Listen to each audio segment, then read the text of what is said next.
you're mentioning some symptoms that aren't sounding right, but is it mania or is it him? My name is Sahami Pinard and I am a board certified psychiatric nurse practitioner. I have been in the field of mental health since 2008, NP since 2018. Neither here nor there.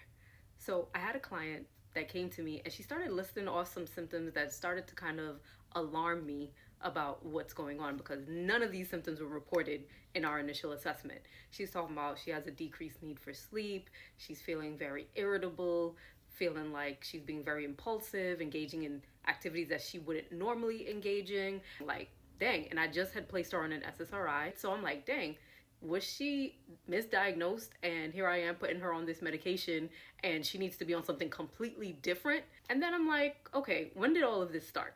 And she's like, well, like this last week, it's been a lot for me. I've been going through a lot. I'm like, okay, so what happened? What happened this week that all of a sudden all these things are popping up that you never mentioned to me?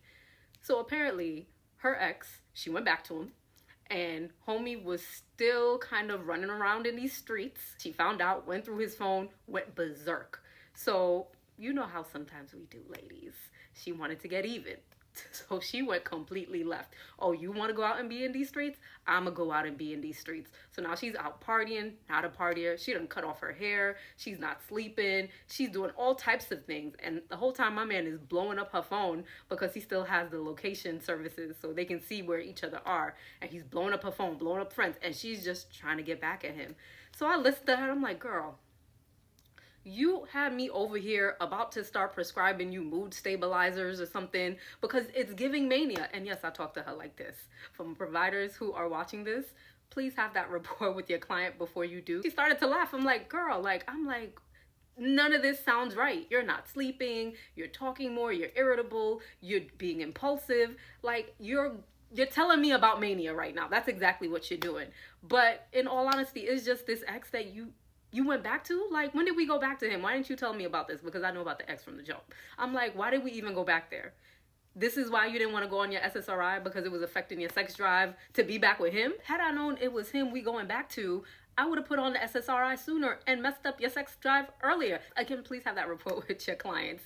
She was able to now calm down, tell me everything that's been happening. And yes, I'm still going to monitor for it because, again, these are symptoms of mania. For those who don't know, when we check for manic symptoms, some of the key things we're looking for is, have you been on an SSRI like your Lexapro, your Zoloft, your Prozac?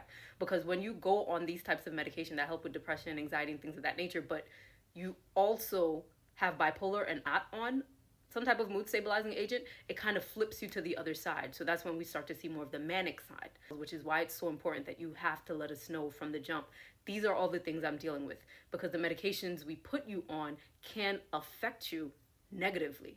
So yeah, sometimes mania feels good. I do know my clients who are like, I prefer to feel manic than anything because I feel good. I don't want to feel depressed.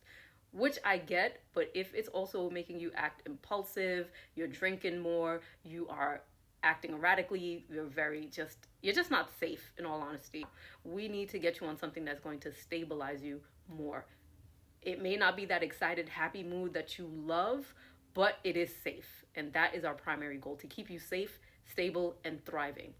And manic is not thriving as much as you may think it is. Let's recap.